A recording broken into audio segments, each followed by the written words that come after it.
बार भी सर पहला सवाल हम आपसे पूछना चाहेंगे अमेरिका और इज़राइल को लेकर। जिस तरीके से देखा जाए तो इज़राइल कहीं न कहीं इज़राइल और हमास का जो युद्ध चल रहा है, उसमें बार-बार शांति समझौते की बात हो रही है। लेकिन उसपे आगे क्या कुछ होना है, बात नहीं बन पा रही है। इज़राइल मानने को तैयार नहीं है, वो राफ़ा पर हमले जारी रखना चाहता है। बिल्कुल। और दूसरी ओर देखें तो अमेरिका दबाव बना रहा है कि आप सीज़फायर कीजिए। साथ ही साथ अमेरिका में अब इज़राइल के खिलाफ प्रोटेस्ट शुरू हो गए हैं। तो इन तमाम मसलों को आप कैसे देखते हैं? देखिए अंकित, आपने जो बताया, पहली चीज़ कि अमेरिका का जो बोला बिल्कुल सही कहा कि हुँ, एक तरह से देखा जाए तो ये लग रहा है कि लड़ाई अमेरिका ने शुरू की, हुँ। अमेरिका ने आगे बढ़ाया और और अमेरिका ही अमेरिका के खत्म कर ऊपर रहा ही है। ये पड़ रहा है, अमेरिका सीज फायर चाहता है। हाँ। जो अब इस सीज फायर की जो बात कर रहे हैं हम, देखिए 7 महीने तकरीबन होने वाले हैं इस लड़ाई के। और आपको याद है कि हमने दर्शकों को बताया था शुरू में ही कि लड़ाई जल्दी नहीं खत्म होने वाली जिस तरह की है। और जो हम इतिहास देखते रहे, मिलिट्री हिस्ट्री, सैन्य के इतिहास के बारे में देखें तो लगता है कि ऐसी लड़ाइयाँ इतनी जल्दी खत्म नहीं होती, खासकर जब आप गोरिल्लाज के अगेंस्ट लड़ रहे हैं। लेकिन अभी देखिए, इस समय पिछले देखा जाए तो फरवरी से ये शांति जो प्रक्रिया है वो चल रही है। युद्ध विराम की बात फरवरी से चल रही है, हुँ, लेकिन वो आगे बढ़ नहीं पाई। फरवरी, मार्च, अप्रैल कुछ न कुछ प्रपोजल आते रहे।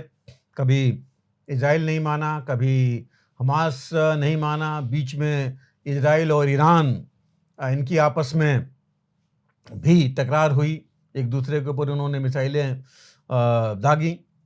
और ये प्रक्रिया इजिप्ट, अगर देखा जाए तो मुख्य रूप से इजिप्ट और कतर इसमें लगे हुए हैं। अमेरिका जरूर मध्यस्थता कर रहा है बीच में, क्योंकि अब जरूरी हो गया है। जिस तरह से पूरी दुनिया भर से इजराइल के विरोध में खबर आ रही है कि इजराइल ज्यादा कर रहा है। हुँ, और वही जो आपने कहा अभी, अमेरिका में देखिए, अमेरिका में, फ्रांस में, इंग्लैंड में, जर्मनी में, यूनिवर्सिटीज़ में स्टूडेंट्स खास करके काफ़ी एग्रेसिव हो गए हैं। प्रो पैलेस्टीनियन उनके हुँ, वहाँ प्रदर्शन हो रहे हैं। हुँ, प्रो पैलेस्टीन का मतलब ये होगा कि एंटी इजराइल हो रहा है। लेकिन सबसे बड़ा डर ये है कि जिस तरह ये प्रदर्शन हो रहे हैं, प्रो पैलेस्टीन से प्रो हमास मत हो जाएं। जो कुछ हुँ, जगह पर ये नारेबाजी प्रो हमास भी हुई है, इसका मतलब कि कहीं ना कहीं उन जगहों पर हमास का इफेक्ट होगा। और अगर ये मिलिटेंस या टेररिस्ट इनको कहते हैं तो ये चीज़ वहाँ भी शुरू हो जाएगी। तो ये हुँ, चीज़ हुँ, आगे नहीं बढ़नी चाहिए। और देखिए, बहुत डिटरमिन्ड प्रदर्शन हो रहे हैं। ऐसा नहीं है कि छिटफुट हो रहा हो और हुँ, ख़त्म हो जा रहा हो। इतने दिन से कोलंबिया यूनिवर्सिटी सबसे पहले, और देखिए उसके बाद कहाँ कहाँ से अभी तक ख़त्म नहीं हो पा रहे हैं। पुलिस ने 300 से ऊपर को यूएसए में हुँ, पकड़ रखा है, जो ऑफिशियल है। अनऑफिशियल तो और न्यूज़ आ रही है। लेकिन उसके बावजूद भी ये थमने का नाम नहीं ले रहा है। और भी यूनिवर्सिटीज या कैंपसेज में ये प्रदर्शन होते जा रहे हैं। हुँ, तो ये बहुत मुश्किल हो रहा है अमेरिका के लिए भी। इलेक्शंस वहाँ पर होने ही होने हैं। और एक उसके ऊपर भी आप देख ही रहे हुँ, हैं कि बहुत असर पड़ रहा है। यूरोप में भी ये हो रहा है। यूरोपियन पार्लियामेंट के लिए इलेक्शन होने हैं। हुँ, और वहाँ भी देखिए, कल के परसों की न्यूज़ देखिए आप, इंग्लैंड में, फ्रांस में देखिए, हुँ, वहाँ भी उनके यूनिवर्सिटीज़ में, कैंपसेज में प्रदर्शन चल रहे हैं। तो ये बहुत ज़्यादा प्रेशर है आज की इस समय के ऊपर, अमेरिका के ऊपर और उसके ऊपर इजराइल के ऊपर। हुँ, लेकिन इजराइल के ऊपर डबल प्रेशर है। इजराइल के ऊपर प्रेशर है हुँ, रुकने का भी, और इजराइल के खुद के अंदर हुँ, दो प्रेशर हैं। एक गुट जो है इनकी जनता कह रही है कि हुआ क्या, हमने हासिल क्या किया। अभी तक 7 महीने होने को हैं और बिल्कुल। वापस नहीं आए इनके जो होस्टेज वहाँ पकड़े गए हुँ, हैं। हुँ, उनमें से इजराइल खुद का कहना है कि 100 जो बचे हुए उसमें से वो कह रहे हैं कि शायद ही बहुत कम बचे हुए हैं, बिल्कुल। बाकी की डेथ हो गई होगी, इनको पता भी नहीं है, डिटेल्स भी नहीं मिल पा रहे हैं। हुँ, तो प्रपोजल देखिए पहले से चल रहे थे, प्रेशर बहुत वहाँ भी है। नेतन्याहू पर उनके ही राइट विंग के जो कैबिनेट्स में हैं, बाकी हुँ, लोग हैं, उनका प्रेशर है कि रोकना नहीं है इसको। उन्होंने कहा है कि हमने जवाब देना है, और अगर हम रुक जाएंगे इसका मतलब हुआ कि हम डर गए हैं। और हमास और उसके साथ साथ बाकी जो टेररिस्ट ऑर्गेनाइजेशन है उनके हिसाब से वो उनका मनोबल बढ़ेगा और वो आगे जो है चैन से इजराइल को रहने नहीं देंगे, तो वो चाहते हैं कि खात्मा हो। तो ये प्रेशर, 2-3 तरह के प्रेशर इस हिसाब से चल रहे हैं। अगर आप हमास की बात कीजिए तो हमास तो आज तक नहीं बोल रहा है कि उसका खात्मा हुआ है। हमास आज तक नहीं बोल रहा है कि कितने उसके मरे हैं, कितने नुकसान हुआ है। हाँ, वो सिर्फ बोले जा रहे हैं कि 35,000 पैलेस्टीनियंस मारे गए। वो ये कह रहा है कि उसमें औरतें बच्चे ज़्यादा हैं। वो ये कह रहा है कि 75,000 के आसपास घायल हैं, और ये चीज़ यूनाइटेड नेशंस भी कह रहा है कि हाँ इस तरह हुआ है। तो ये एक चीज़, ये प्रेशर्स हर जगह से आ रहे हैं, और दुनिया के पास एक्चुअली यही जा रहा है कि भाई हमास का खात्मा तो हो नहीं रहा है, पैलेस्टीनियंस मारे जा रहे हैं। तो ये एक चीज़ ऐसी है जो कि इजराइल के खिलाफ जा रही है। अब जो सीज फायर प्लान है, देखिए ब्लिंकन कल ही गए हुए थे इजराइल में, उसके बाद वो कतर में भी गए थे, वहाँ दोहा में। और जो प्लान है उन्होंने बोला है कि भाई ये एक बहुत ही एक्स्ट्राऑर्डिनरी, मतलब असाधारण प्लान है, जो कि बहुत ही उदार है, बहुत ही लिबरल है। उस हिसाब से इन्होंने बोला है कि हमास को इसको एक्सेप्ट करना चाहिए, और ये अगर पूरी दारोमदार हमास के ऊपर ही है, क्योंकि इजराइल ने बहुत कंसेशन दिए हैं, और पूरी न्यूज़ तो आई नहीं है, बट जो कहा गया उसमें ये है कि कुछ छोड़े जाएंगे होस्टेजेज, और उनके खिलाफ, उनके एवज में इजराइल भी छोड़ेगा। जो इजराइल ने तकरीबन अभी ये कहा जा रहा है कि प्रिजनर्स और इसने जो पकड़े हुए हैं वेस्ट बैंक और गाजा में मिला करके पैलेस्टीनियंस 11,000 के आसपास हैं, तो उन छोड़े जाएंगे, और 40 दिन के आसपास का ट्रूस होगा। बट सबसे मुख्य बात देखिए इजराइल की आ रही है कि नॉर्दर्न गाजा में वो पैलेस्टीनियंस को लौटने देगा, जो बात पहले कभी इजराइल मानता नहीं था। वो एक बहुत इम्पॉर्टेंट इसका पॉइंट है इसमें। अब जो बातचीत रह गई है उसमें हमास का कहना है कि हम जो है सफेद झंडा लेकर के तो आगे जाएंगे नहीं, यानी सीज फायर हम नहीं करेंगे। उनका ये कहना है कि सीज फायर जो है हमको दबा के नहीं होगा, जो सीज फायर होगा वो ये होगा कि परमानेंट सीज फायर हो। ये नहीं कि आप सीज फायर करेंगे 2 हफ्ते, उसके बाद कहेंगे कि नहीं हम फिर शुरू कर देंगे, फिर हमारे पर इस तरह की एट्रोसिटीज होती रहेंगी पैलेस्टीनियंस पर। अपना नाम तो लेते नहीं हो, पैलेस्टीनियंस का नाम ले रहे हैं।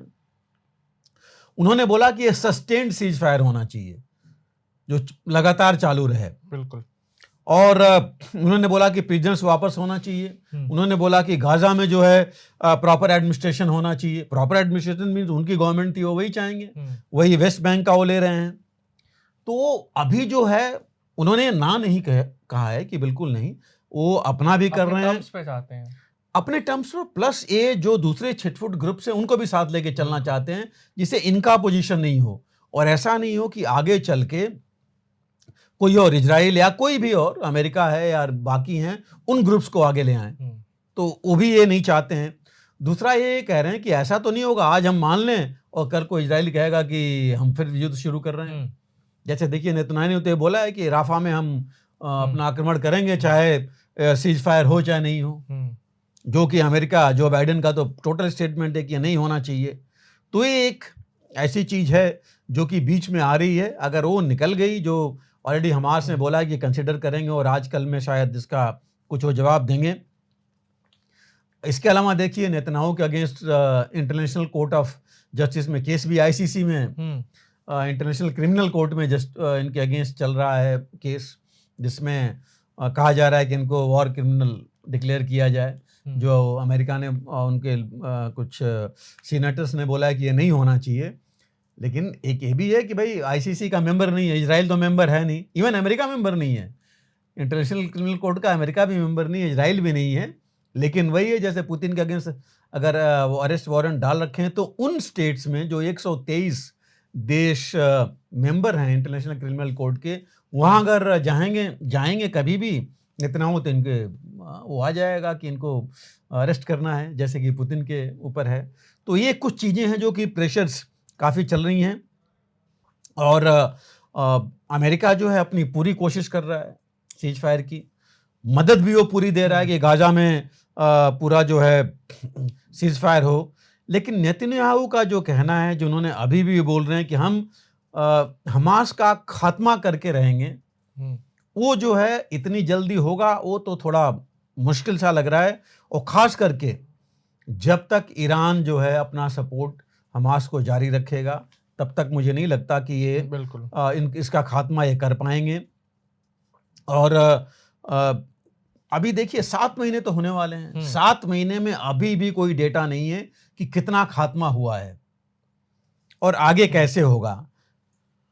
प्रॉब्लम ये भी है, कल देखिए, परसों का स्टेटमेंट देखिए गुतरेज का, जो सेक्रेटरी जनरल हैं यूनाइटेड नेशंस का, उन्होंने ये बोला है कि गाजा का इंफ्रास्ट्रक्चर इतना तबाह हो चुका है जो यूक्रेन के तकरीबन बराबर है। आप सोचिए यूक्रेन में कितना है तो यहाँ कितना है, वो कैसे रिबिल्ड होगा, वो कौन करेगा, किस तरह होगा, उसकी भी इसमें बातचीत होगी इसी सीज़फायर प्लान में।